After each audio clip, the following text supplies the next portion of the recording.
Inondation et avancée de la mer, le défi des Sénégalais, Thiaroye-sur-Mer, Parcelles Assainies, Rufisque, Saint-Louis, autant de noms qui résonnent aujourd'hui avec tristesse. Dans ces localités, la mer avance, les pluies s'abattent et les familles sénégalaises vivent dans l'angoisse permanente de perdre leur maison, leur santé, parfois même leur vie. Le président Bassirou Diomaye Faye s'est rendu sur place. Auprès des sinistrés, il a affirmé que l'État est à leur côté, mobilisé sans relâche. Mais la question est claire. Face à l'ampleur de ce défi, comment apporter une réponse durable ? Les problèmes visibles. Chaque année, la saison des pluies apporte son lot d'inondations. Des quartiers entiers se transforment en lacs. Les maisons sont englouties par les eaux. Les routes deviennent impraticables. Dans les zones côtières, un autre danger s'ajoute. L'avancée inexorable de la mer. À Thiaroye-sur-Mer, la plage qui servait de terrain de jeu aux enfants a disparu. Les vagues frappent désormais aux portes des maisons. À Saint-Louis, surnommée la Venise africaine, des centaines de familles ont déjà été déplacées par l'érosion. Le Sénégal vit une double peine. Les pluies venues du ciel et les vagues venues de l'océan. Les causes profondes. Mais pourquoi ces phénomènes s'aggravent-ils? D'abord, le dérèglement climatique mondial. La montée du niveau des océans menace toutes les côtes du globe, mais l'Afrique de l'Ouest est particulièrement exposée. Ensuite, l'urbanisation rapide et non planifiée. Des maisons se construisent dans des zones marécageuses, sans drainage, sans système d'égout. Les sols ne peuvent plus absorber l'eau. Enfin, la déforestation et la destruction des mangroves. Ces barrières naturelles qui protégeaient nos côtes disparaissent peu à peu, laissant les vagues s'infiltrer. Le résultat est clair. La nature reprend ses droits, mais c'est l'homme qui en paie le prix. Les conséquences sont multiples. D'abord, humaines. Des familles entières perdent leur toit, leurs biens, parfois leurs proches. Les enfants manquent l'école. Les personnes âgées tombent malades. Ensuite, sanitaire. Les eaux stagnantes favorisent le paludisme, la dengue, les maladies hydriques comme la diarrhée et le choléra. Enfin, économique. Chaque année, des milliards de francs CFA sont engloutis dans les dégâts matériels,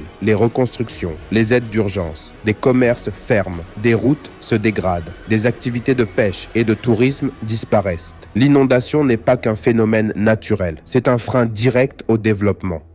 Les solutions possibles. Face à ce défi, plusieurs solutions existent. À court terme, renforcer les systèmes de drainage, entretenir les canalisations, installer des pompes et des bassins de rétention. À moyen terme, construire des digues et des protections côtières, replanter les mangroves, reloger les familles vivant dans les zones les plus vulnérables. À long terme, penser un urbanisme différent. Planifier les villes, interdire les constructions dans les zones inondables, créer de nouveaux quartiers modernes et résilients. Sur le plan financier, la création d'un fonds national pour la résilience climatique, soutenu par l'État, la diaspora et les partenaires internationaux, permettrait de donner de la force à ces projets. Sur le plan éducatif, il faut sensibiliser les populations, surtout les jeunes, à la protection de l'environnement et au comportement responsable face aux déchets et à l'occupation anarchique des sols. Interprétation et avenir. Mais au-delà des infrastructures et des finances, il y a une vérité à retenir. Le Sénégal doit repenser sa relation avec la nature. L'eau, qu'elle vienne du ciel ou de la mer, ne doit plus être perçue uniquement comme une menace, mais comme une réalité à apprivoiser. Les inondations et l'érosion sont le miroir de notre vulnérabilité.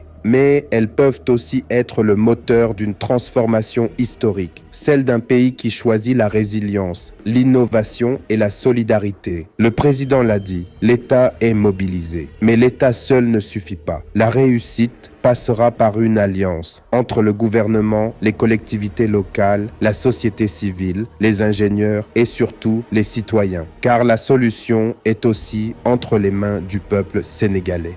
Inondations et avancées de la mer ne sont pas de simples catastrophes naturelles.